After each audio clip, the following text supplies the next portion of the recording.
दास जसविंदर सिंह कानपुरी वालों आप समूह संगतां ਨੂੰ ਵਾਹਿਗੁਰੂ ਜੀ ਕਾ ਖਾਲਸਾ ਵਾਹਿਗੁਰੂ ਜੀ ਕੀ ਫਤਿਹ। ਪਿਛਲੇ ਭਾਗ ਵਿੱਚ ਅਸੀਂ ਸ਼ਰਵਣ ਕੀਤਾ ਸੀ ਕਿ ਗੰਗੂ ਨੇ ਰਾਤ ਨੂੰ ਉਹ ਸਿੱਕਿਆਂ ਦੀ ਜਿਹੜੀ ਭਰੀ ਹੋਈ ਥੈਲੀ ਸੀ ਮਾਤਾ ਜੀ ਦੇ ਸਰਾਣੇ ਤੋਂ ਚੁੱਕ ਲਈ, ਚੁਰਾ ਲਈ ਅਤੇ ਹੁਣ ਸਲਤਨਤ ਦਾ ਰੱਖਿਆ ਹੋਇਆ ਇਨਾਮ ਲੈਣ ਵਾਸਤੇ ਉਹ ਜਾ ਕੇ ਮੋਰਿੰਡੇ ਥਾਣੇ ਸ਼ਿਕਾਇਤ ਕਰਦਾ ਹੈ। ਅਤੇ ਮੋਰਿੰਡੇ ਥਾਣੇ ਦੇ ਵਿੱਚ ਦੋ ਅਫਸਰ ਸਨ, ਜਾਨੀ ਖਾਂ ਅਤੇ ਮਾਨੀ ਖਾਂ। जोगी जी लिखते हैं, चुपचाप घर से चल दिया फिर वो नमक हराम, पहुँचा वो जिस जगह पे मोरिंडा था जिसका नाम, मुखबिर वहाँ नवाब के रखते थे कुछ क़याम, खुफिया कुछ उनसे करने लगा बदसैर कलाम। मतलब था जिसका घर मेरे सतगुर के लाल हैं, जिनके पकड़ने के सभी खाहाँ कमाल हैं। उन्होंने कहता है कि जे तुसी मैनू इनाम दिवाओ तो मैं गुरु दे लाल ते गुरु दी माता नू पकड़वा सकदा, तुहाडी मदद कर सकदा। राजों से और नवाब से दिलवाओ गर इनाम, आका की माँ को बेटों को पकड़ाऊँ ला कलाम। पाके सिला बजीद से तुम भी हो शाद काम, मुझको भी खिल्लतों से करें फ़ायज़ुल मराम।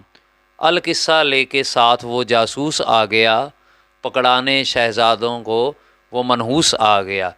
जानी खां ते मानी खां अपने लाल गड्ढा लैके गंगू के घर पहुँचे खेड़ी पिंड विच। जदों उत्थे आके पहुँचे तो गंगू ने एक इस तरह का ड्रामा किया ताकि किसी को ये ना लगे कि मैं उन्होंने लैके आया। गंगू पहले घर आ गया तो आके आराम नाल मूँह लटका के बैठ गया। तो जदों बाहर उन्हें उन्होंने बुलाया सी, उन्होंने आके घर में घेरा पा लिया। घेरा पा लिया तो माता जी को कहता है कि माता जी सल्तनत के फौजियां ने सिपाहियां ने घर में घेरा पा लिया, उन्होंने पता नहीं कित्थों पता चल गया, खबर मिल गई है तो हुण आप जी नूं पकड़न वास्ते आ गए हैं तो मेरे को कोई और रास्ता नहीं है, इसलिए आप जी नूं इस घर चों निकलना पवेगा। माता जी सब जानते सन तो नाल ही गंगू कहता सी कि वह धन भी मैं नहीं चुराया। तो गुरु गोबिंद सिंह जी महाराज दे माता गुजर कौर जी कहते सन तैनूं कम से कम इन्हां छोटे बच्चों ते तरस करना चाहिए सी। जिस घर का तू नमक खादा, एक तो तू धन भी चोरी किया, उतों छोटे छोटे मासूम साहिबजादियां नूं उन्हां जालमां दे हत्थ पकड़ा है, ये तेरी भुल कदे बख्शण योग नहीं होएगी, तो बहुत माड़ा कीता है। पर गंगू बेशर्मा की तरह ढीठां की तरह मूँह लटका के खड़ा रहा, अपने वालों यह साबित करना चाहता सी कि मैं नहीं पकड़ाए। पर आखिरकार उन्होंने माता जी नूं छोटे साहिबजादियां नूं जानी खां मानी खां ने गिरफ्तार कर लिया तो गिरफ्तार करके वो मोरिंडे थाने विच लै गए। एक रात छोटे साहिबजादियां नूं माता जी नूं मोरिंडे थाने दे विच रखिया। उस जगह ते अजकल गुरुद्वारा कोतवाली साहिब सुशोभित है, सुभायमान है। गिरफ्तारी बारे जोगी जी लिखते हैं, बच्चे जिन्होंने आके गिरफ्तार कर लिए, काबू बजबर बेकस ओ बेयार कर लिए, कब्ज़े में अपने दो दुरे शहवार कर लिए, सरहंद साथ चलने को तैयार कर लिए, पीनस थी पालकी थी ना होदा अमारी थी, बदबख्त लाए बैल की गाड़ी सवारी थी। हुण एक रात जदों उन्होंने उत्थे रखिया, अगले दिन उन्होंने तैयारी की माता जी ते छोटे साहिबजादियां नूं सरहंद ले जाण वास्ते। तो बड़े मुश्किल तरीके नाल, कोई उन्होंने कोई अच्छा ट्रीटमेंट नहीं दिता, कोई अच्छी तरह ट्रीट नहीं किया, बन के बुरी तरह कोई खाण पीण वास्ते कोई चीज़ नहीं दिती, बिल्कुल जिमें निर्दयता दे नाल बेरहमी दे नाल उन्होंने जकड़िया पकड़िया बन्निया तो उन्होंने सरहंद वाल लै गए। सरहंद जाके पहुँचे हज़ार इज़्तिराब से, दो चार हाय जब हुए जालिम नवाब से, कमबख्त देखते ही ये बोला इताब से, फ़िलहाल इनको कैद में रखो अजाब से। इताब का मतलब होंदा गुस्सा, इस तरह नाल परेशानियां नाल उत्थे पहुँचे तो कमबख्त जालम नवाब वज़ीर खान ने जिमें देखा गुस्से विच बोलदा है कि इन्हों ना अजे कैद च रखो। गुंबद था जिस मकाम में मुकैयद हजूर थे, दो चांद एक बुरज में रखते जहूर थे। जिस जगह पर उन्होंने ठहराया वो सी एक गुंबद, वो सी ठंडा बुरज। तो ठंडा बुरज वो जगह सी जिथे वज़ीर खान मई जून दे विच जदों बहुत भयंकर गर्मी होंदी सी तो उस गर्मी दे विच उत्थे बैठदा सी, उहदे नाल एक नदी दा वहण वहंदा सी, उस तो हवा जदों टकरा के पानी तो आंदी सी वो ठंडी हो जाती सी। एक तरीके नाल ਗੁੰਬਦ ਗਰਮੀਆਂ ਦੇ ਵਿੱਚ ਏਸੀ ਦਾ ਕੰਮ ਕਰਦਾ ਸੀ। ਅਤੇ ਇੱਥੋਂ ਆਪ ਜੀ ਅੰਦਾਜ਼ਾ ਲਗਾਓ ਕਿ ਸਰਦੀਆਂ ਦੇ ਵਿੱਚ ਉਹ ਕਿਤਨਾ ਠੰਡਾ ਹੁੰਦਾ ਹੋਏਗਾ। ਚਾਰੇ ਪਾਸੇ ਉਹਦੇ ਖੁੱਲ੍ਹੇ ਸੀ, ਕੋਈ ਖਿੜਕੀ ਬਾਰੀ ਕੋਈ ਕੁਝ ਨਹੀਂ ਸੀ, ਓਪਨ ਸੀ, ਗੁੰਬਦ ਸੀ, ਬੁਰਜ ਸੀ ਠੰਡਾ। ਉੱਥੇ ਜਾ ਕੇ ਛੋਟੇ ਸਾਹਿਬਜ਼ਾਦਿਆਂ ਨੂੰ ਅਤੇ ਮਾਤਾ ਗੁਜਰ ਕੌਰ ਜੀ ਨੂੰ ਕੈਦ ਕੀਤਾ ਗਿਆ। ਜ਼ਮੀਨ 'ਤੇ ਵਿਛਾਉਣ ਵਾਸਤੇ ਕੋਈ ਤਲਾਈ, ਉੱਤੇ ਲੈਣ ਵਾਸਤੇ ਕੋਈ ਰਜ਼ਾਈ ਨਹੀਂ, ਕੋਈ ਕੰਬਲ ਨਹੀਂ, ਕੁਛ ਨਹੀਂ ਦਿੱਤਾ ਗਿਆ। ਖਾਣ ਪੀਣ ਵਾਸਤੇ ਕੋਈ ਭੋਜਨ ਪ੍ਰਸ਼ਾਦਾ, ਕਿਸੇ ਚੀਜ਼ ਦਾ ਕੋਈ ਇੰਤਜ਼ਾਮ ਨਹੀਂ ਸੀ। ਭੁੱਖੇ ਪੇਟ ਉਹਨਾਂ ਨੂੰ उस जगह पे ठहराया गया। कैदे बला में तीसरा दिन था, जनाब को बेआब कर चुकी थी आतिश हर गुलाब को। तरसे हुए थे रिज़्क़ को जी और ख्वाब को। इस रोज़ सुच्चानंद ये बोला नवाब को, मंगवा के कलगीधर के पिसर इंतकाम लो। मासूम इन्हें समझ के दया से ना काम लो। फिर जदों ख्वाब का मतलब होंदा है नींद। प्यासे हुए थे रिज़्क़ को, ਰਿਜ਼ਕ ਵੀ ਨਹੀਂ ਸੀ, ਰੋਟੀ ਵੀ ਨਹੀਂ ਸੀ, ਅਤੇ ਉੱਧਰੋਂ ਸੌਣ ਦਾ ਵੀ ਕੋਈ, ਕਿਉਂਕਿ ਜਦ ਰੋਟੀ ਵੀ ਨਹੀਂ ਹੈ, ਕੋਈ ਰਜਾਈ ਤਲਾਈ ਬਿਸਤਰਾ ਵੀ ਨਹੀਂ ਹੈ, ਅਤੇ ਨੀਂਦ ਕਿੱਥੋਂ। ਅਤੇ ਫਿਰ ਉਹ ਸੁੱਚਾਨੰਦ ਕਹਿੰਦਾ ਹੈ, ਸੁੱਚਾਨੰਦ ਦਰਬਾਰੀ ਸੀ ਵਜ਼ੀਰ ਖਾਨ ਦਾ। ਸੁੱਚਾਨੰਦ ਕਹਿੰਦਾ ਹੈ ਕਿ ਉਹਨਾਂ ਨੂੰ ਬੁਲਾਓ ਅਤੇ ਬਦਲਾ ਲਓ। ਅਤੇ ਹੁਣ ਪੇਸ਼ੀ ਸ਼ੁਰੂ ਹੁੰਦੀ ਹੈ। ਸੁੱਚਾਨੰਦ ਆ ਜਾਂਦਾ ਲੈਣ ਵਾਸਤੇ।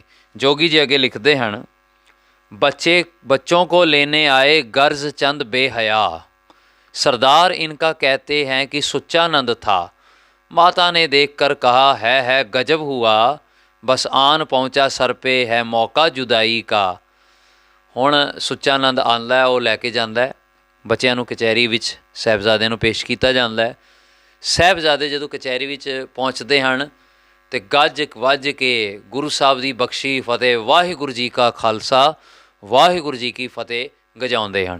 तो सुच्चानंद कहता इत्थे फतेह नहीं चलेगी, इत्थे तुहानूं इस वज़ीर खान नूं सलाम करना पेगा, इत्थे सलाम चलदा है। तो अगू साहिबजादे जवाब देंदे हैं कि असी फतेह ही बुलाते हैं, सानूं फतेह सिखाई गई है, असी कोई सलाम नहीं करते। वो कहते तुहानूं सलाम करनी पेगी। जब दूसरी बारी भी गया तो दूसरी बारी साहिबजादे ने फिर गज के वाहिगुरू जी का खालसा वाहिगुरू जी की फतेह गजाई। ये सारी चीज़ जो सारे दरबारी देख रहे सन। दरबार उसका सजिया होया सी, वज़ीर खान उच्ची जगह पर बैठा होया सी, ते उस दे दीवान दे विच सुच्चानंद सी ये सब तो ज़्यादा बोल रहा सी। ते नाल काजी भी सी, शेर मुहम्मद खान मलेरकोटले वाला भी उत्थे मौजूद सी। पहले दिन जदों पेशी हुई तो पहला दाव उन्होंने चलिया लालच का। उन्होंने पहले प्रलोभन दिते, बड़ा कुछ ऑफर किया। काजी नूं कहा कि इन्हां नूं तुसीं समझाओ, तो काजी ने कहा बच्चेओ तुसीं अजे बड़े छोटे छोटे हो, तुहाडे कोल इतनी लंबी उम्र है, जवानी है, बुढ़ेपा है, परिवार का तुहाडा कुछ पता नहीं, तुहाडा पिता कित्थे मातावां कित्थे, ते तुसीं अगर इस्लाम कबूल कर लो तो असी तुहाडे निकाह करा देंगे। जितनियां शादियां कहोगे वड्डे वड्डे नवाबां दीयां बेटियां नाल 1 10 20 जितने निकाह कहोगे करवा देंगे। तुहानूं राज भाग दवा देंगे, तुहानूं इस्लाम दे विच पीर बना देंगे। शाही ठाठ बाट सोना चांदी दौलत शौहरत किसी चीज़ की कमी नहीं होएगी। तुसीं ये सब तुसीं इस्लाम कबूल करो, बदले च तुहानूं ये मिलेगा। तो साहिबजादियां ने मुस्कुरा के कहा कि काजी जी सानू इस विच कुछ नहीं चाहिए, सानू गुरु की सिक्खी प्यारी है, गुरु की सिक्खी। साहिबजादियां ने मुस्कुरा के कहा कि सानू इस विच कुछ भी नहीं चाहिए। राज ना चाहो मुक्त ना चाहो मन प्रीत चरण कमलारे। गुरसिੱਖੀ ਦੇ ਵਿੱਚ ਇਹ ਸਾਰੀਆਂ ਚੀਜ਼ਾਂ सब हल्कियां हैं, गुरसिੱਖੀ सब तो उच्ची है। मन दे विच रब दी प्रीत बनी रहे। जिन शरदा राम नाम लगी तिन दूजे चित न लाया राम। जे धरती सब कंचन कर दी जै बिन नामै अवर ना पाया राम। राज ना भाग ना हुक्म ना साध ना किछ किछ ना चाही। गुरसिੱਖੀ ने तो ये दृढ़ कराया। काजी ने देखा कि ये धन के सामने डोल नहीं रहे, धन इन्हों डुला नहीं पा रहा। जिसको हर प्रभ मन चित आवे सो संत सुहेला नहीं डुलावे। साहिबजादे टस तो मस नहीं होए, डोले नहीं। पदार्थ देख के वो कमरे दे विच जो भी कचहरी दे विच साजो समान वो दिखा रहे सी हीरे मोती, उन्होंने देख के साहिबजादियां दी अखां दे अंदर कोई चमक नहीं आई। उन्होंने दे अंदर पहले जो चमक सी गुरसिੱਖੀ दी वो ही रही। पहला दिन उन्होंने डरावे दिते, लालच दिता, तो लालच नाल देखा कि कोई फर्क नहीं पै रहा, तो उन्होंने कहा इन्हों माता जी कोल वापस भेज दो। तो इस तरह वो वापस आए। वापस आके माता जी नूं सारा किस्सा सुनाया। कचहरी विच ये होया। माता जी सारी रात ਉਹਨਾਂ ਦੇ ਹੱਥ ਝੱਸਦੇ ਹਨ, ਮਲਦੇ ਹਨ, ਕਿਉਂਕਿ ਠੰਡ ਇਤਨੀ ਹੈ। ਔਰ ਠੰਡ ਯਾਦ ਰੱਖਣਾ 2 ਉਮਰਾਂ ਵਿੱਚ ਬਹੁਤ ਜ਼ਿਆਦਾ ਲੱਗਦੀ ਹੈ। ਇੱਕ ਬੁਢੇਪੇ ਵਿੱਚ, ਮਾਤਾ ਜੀ ਦੀ ਉਮਰ 80 ਸਾਲ, ਔਰ ਛੋਟੇ ਸਾਹਿਬਜ਼ਾਦੇ ਜਿਨ੍ਹਾਂ ਦੀ ਉਮਰ 6 ਸਾਲ ਅਤੇ 8 ਸਾਲ, ਬਚਪਨ ਵਿੱਚ ਔਰ ਬੁਢੇਪੇ ਵਿੱਚ ਠੰਡ ਸਭ ਤੋਂ ਜ਼ਿਆਦਾ ਲੱਗਦੀ ਹੈ। ਛੋਟੇ ਛੋਟੇ ਸਾਹਿਬਜ਼ਾਦਿਆਂ ਦੇ ਬੁੱਲ ਵੀ ਜਿਹੜੇ ਸਨ, ਓਠ ਵੀ ਠੰਡ ਨਾਲ ਨੀਲੇ ਹੋ ਰੱਖੇ ਸਨ। ਇਸ ਦੌਰਾਨ ਉੱਥੇ ਸੇਵਾ ਕਰਨ ਵਾਸਤੇ ਪਹੁੰਚੇ ਭਾਈ ਮੋਤੀ ਰਾਮ ਮਹਿਰਾ ਜੀ। ਇਹ ਵਜ਼ੀਰ ਖਾਨ ਦੇ ਰਸੋਈਏ ਸਨ। ਯਾਦ ਰੱਖਣਾ, ਇੱਕ ਰਸੋਈਆ ਗੰਗੂ ਬ੍ਰਾਹਮਣ ਸੀ ਜਿਸ ਨੇ ਦਗਾ ਕੀਤਾ। ਰੋਟੀ ਖਾਧੀ ਗੁਰੂ ਘਰ ਦੀ, ਰੋਜ਼ੀ ਰੋਟੀ ਕਮਾਈ ਗੁਰੂ ਘਰ 'ਚੋਂ, ਪਰ ਸਾਥ ਕਿਹਦਾ ਦਿੱਤਾ? ਵਜ਼ੀਰ ਖਾਨ ਦਾ। ਔਰ ਇੱਕ ਪਾਸੇ ਵਜ਼ੀਰ ਖਾਨ ਦੇ ਰਸੋਈਏ ਨੌਕਰੀ ਕਰਦੇ ਹਨ ਵਜ਼ੀਰ ਖਾਨ ਦੀ, ਪਰ ਸ਼ਰਧਾ, ਭਾਵਨਾ, ਪਿਆਰ ਗੁਰੂ ਦੇ ਪ੍ਰਤੀ ਹੈ। ਉਹ ਰਾਤੀ ਜੇਲਰ ਨੂੰ ਕਹਿੰਦੇ ਹਨ ਕਿ ਮੈਂ ਨਾ ਅੰਦਰ ਜਾਣਾ ਚਾਹੁੰਦਾ, ਉਹ ਦੁੱਧ ਦਾ ਗੜਵਾ ਲੈ ਕੇ ਆਏ। ਅਤੇ ਜੇਲਰ ਕਹਿੰਦਾ ਹੈ ਅੰਦਰ ਹੀ ਮੈਂ ਕਿਵੇਂ ਜਾ ਸਕਦੇ ਹੋ ਤੁਸੀਂ? ਬੜਾ ਸਖਤ ਉਹਨਾਂ ਸਿਕਿਉਰਿਟੀ ਲਈ ਕੋਈ ਨਹੀਂ ਮਿਲ ਸਕਦਾ, ਇਹ ਸਲਤਨਤ ਦੇ ਬਾਗੀ ਹਨ। ਅਤੇ ਫਿਰ ਉਹਨਾਂ ਨੇ ਉੱਥੇ ਰਿਸ਼ਵਤ ਦਿੱਤੀ, ਜਿਸ ਨੂੰ ਕਹਾਂਗੇ ਸੱਚੇ ਕੰਮ ਵਾਸਤੇ ਰਿਸ਼ਵਤ ਦੇਣੀ। ਉਹਨਾਂ ਨੇ ਆਪਣੀ ਪਤਨੀ ਦੇ ਗਹਿਣੇ ਜਿਹੜੇ ਸੀ ਉਸ ਜੇਲਰ ਨੂੰ ਦਿੱਤੇ, ਅਤੇ ਜੇਲਰ ਨੇ ਗਹਿਣੇ ਲੈ ਕੇ ਭਾਈ ਮੋਤੀ ਰਾਮ ਜੀ ਨੂੰ ਅੰਦਰ ਜਾਣ ਦਿੱਤਾ। ਮੋਤੀ ਰਾਮ ਜੀ ਅੰਦਰ ਆਏ। ਮੋਤੀ ਰਾਮ ਜੀ ਨੇ ਉਹ ਦੁੱਧ ਲਿਆ ਕੇ ਮਾਤਾ ਜੀ ਨੂੰ ਭੇਟ ਕੀਤਾ, ਅਤੇ ਮਾਤਾ ਜੀ ਨੇ ਕਿਹਾ ਮੋਤੀ ਰਾਮ ਐਸਾ ਨਾ ਕਰ, ਇਸ ਨੂੰ ਅਗਰ ਸਲਤਨਤ ਨੂੰ ਪਤਾ ਚੱਲ ਗਿਆ, ਵਜ਼ੀਰ ਖਾਨ ਨੂੰ, ਉਹ ਤੈਨੂੰ ਬੜੀ ਸਖਤ ਸਜ਼ਾ ਦੇਗਾ। ਸਾਡੇ ਉੱਤੇ ਤਾਂ ਜੋ ਹੋਣਾ ਹੈ ਬੀਤਣੀ ਹੈ, ਤੂੰ ਆਪਣੇ ਆਪ ਨੂੰ ਵਿੱਚ ਨਾ ਲਿਆ। ਅਤੇ ਭਾਈ ਮੋਤੀ ਰਾਮ ਜੀ ਨੇ ਕਿਹਾ ਮੈਨੂੰ ਹਰ ਸਜ਼ਾ ਮਨਜ਼ੂਰ ਹੈ, ਆਪ ਜੀ ਦੀ ਸੇਵਾ ਬੜੇ ਭਾਗਾਂ ਨਾਲ ਮਿਲਦੀ ਹੈ, ਇਸ ਸੇਵਾ ਦੇ ਬਦਲੇ ਗਹਿਣੇ ਦੇਣੇ ਤਾਂ ਬਹੁਤ ਹਲਕੀ ਗੱਲ ਹੈ, ਮੈਂ ਆਪਣੀ ਜਾਨ ਤੱਕ ਦੇ ਸਕਦਾ। ਅਤੇ ਮਾਤਾ ਜੀ ਨੂੰ ਜਦੋਂ ਉਹਨਾਂ ਨੇ ਬੇਨਤੀ ਕੀਤੀ, ਹੱਥ ਜੋੜੇ, ਅਤੇ ਮਾਤਾ ਜੀ ਅਤੇ ਛੋਟੇ ਸਾਹਿਬਜ਼ਾਦਿਆਂ ਨੇ ਉਹ ਦੁੱਧ ਛਕਿਆ, ਜਿਸ ਬਾਰੇ ਸਿੱਖ ਇਤਿਹਾਸ ਵਿੱਚ ਲਿਖਿਆ ਹੈ ਧਨ ਮੋਤੀ ਜਿਨ ਪੁੰਨ ਕਮਾਇਆ, ਗੁਰ ਲਾਲਾਂ ਤਾਈਂ ਦੁੱਧ ਪਿਲਾਇਆ। ਔਰ ਐਸਾ ਹੀ ਹੋਇਆ। 2 ਦਿਨ ਉਹ ਦੁੱਧ ਦੀ ਸੇਵਾ ਕਰਦੇ ਰਹੇ। ਜਦੋਂ ਬਾਅਦ ਵਿੱਚ ਵਜ਼ੀਰ ਖਾਨ ਨੂੰ ਪਤਾ ਚੱਲਿਆ, ਭਾਈ ਮੋਤੀ ਰਾਮ ਜੀ ਅਤੇ ਉਹਨਾਂ ਦੇ ਸਾਰੇ ਪਰਿਵਾਰ ਨੂੰ ਕੋਹਲੂ ਦੇ ਅੰਦਰ ਪੀੜ ਦਿੱਤਾ, ਆਇਲ ਪ੍ਰੈਸ ਦੇ ਅੰਦਰ ਉਹਨਾਂ ਨੂੰ ਨਿਚੋੜ ਦਿੱਤਾ, ਮਾਰ ਦਿੱਤਾ। ਕਿਉਂ? ਕਿਉਂਕਿ ਨੌਕਰੀ ਮੇਰੀ ਕਰਦਾ ਹੈ ਔਰ ਦੁੱਧ ਪਿਲਾ ਰਿਹਾ ਹੈ ਮੇਰੇ ਦੁਸ਼ਮਣ ਦੇ ਬੱਚਿਆਂ ਨੂੰ। ਆਪਣੀ ਜਾਨ ਦੇ ਕੇ ਵੀ ਉਹਨਾਂ ਨੇ ਇਹ ਸੇਵਾ ਜਿਹੜੀ ਹੈ ਉਹ ਨੇਪਰੇ ਚੜ੍ਹਾਈ, ਉਹ ਸੇਵਾ ਕੀਤੀ। ਹੁਣ ਪਹਿਲੇ ਦਿਨ ਦੀ ਘਟਨਾ ਸਾਰੀ ਦੱਸ ਦਿੱਤੀ ਗਈ ਕਿ ਮਾਤਾ ਜੀ ਸਾਨੂੰ ਉਹਨਾਂ ਨੇ ਲਾਲਚ ਦਿੱਤੇ। ਸਾਰੀ ਰਾਤ ਮਾਤਾ ਜੀ ਗੁਰੂ ਤੇਗ ਬਹਾਦਰ ਸਾਹਿਬ ਮਹਾਰਾਜ ਦੀ ਸ਼ਹਾਦਤ, ਗੁਰੂ ਗੋਬਿੰਦ ਸਿੰਘ ਜੀ ਮਹਾਰਾਜ ਦੀ ਬਹਾਦਰੀ ਦੇ ਕਿੱਸੇ ਛੋਟੇ ਸਾਹਿਬਜ਼ਾਦਿਆਂ ਨੂੰ ਸੁਣਾਉਂਦੇ ਰਹੇ ਕਿ ਤੁਹਾਡੇ ਦਾਦਾ ਜੀ ਨਹੀਂ ਡੋਲੇ, ਤੁਹਾਡੇ ਪਿਤਾ ਸ਼ੇਰਾਂ ਦੇ ਸ਼ੇਰ ਉਹ ਨਹੀਂ ਡੋਲੇ, ਵੱਡੇ ਤੋਂ ਵੱਡੇ ਉਹਨਾਂ ਨੂੰ ਨਹੀਂ ਝੁਕਾ ਪਾਏ, ਨਾ ਕੋਈ ਝੁਕਾ ਪਾਇਆ, ਨਾ ਰੋਕ ਪਾਇਆ, ਅਤੇ ਤੁਸੀਂ ਉਹਨਾਂ ਦੇ ਹੀ ਲਾਲ ਹੋ। ਤੁਸੀਂ ਯਾਦ ਰੱਖਣਾ, ਕੱਲ੍ਹ ਤੁਹਾਡੇ ਨਾਲ ਸਖਤੀ ਕੀਤੀ ਜਾਏਗੀ।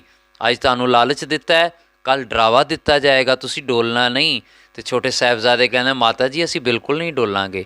ਅਗਲਾ ਦਿਨ ਹੋਇਆ, ਸਵੇਰ ਹੋਈ, ਫਿਰ ਆ ਗਏ ਉਹ ਲੈਣ ਵਾਸਤੇ ਕਿ ਚਲੋ ਤੁਹਾਨੂੰ ਕਚਹਿਰੀ 'ਚ ਬੁਲਾਇਆ ਗਿਆ, ਕਚਹਿਰੀ ਵਿੱਚ ਪੇਸ਼ ਹੋਵੋ। ਦੂਜਾ ਦਿਨ ਚੜ੍ਹਿਆ, ਫੌਜੀ ਸਿਪਾਹੀ ਲੈਣ ਆਏ ਕਚਹਿਰੀ ਦੇ ਵਿੱਚ। ਛੋਟੇ ਸਾਹਿਬਜ਼ਾਦਿਆਂ ਨੂੰ ਜਦੋਂ ਲਿਆਉਣ ਵਾਸਤੇ, ਪੇਸ਼ ਕਰਨ ਵਾਸਤੇ, ਉਹਨਾਂ ਨੇ ਇੱਕ ਚਾਲ ਚੱਲੀ।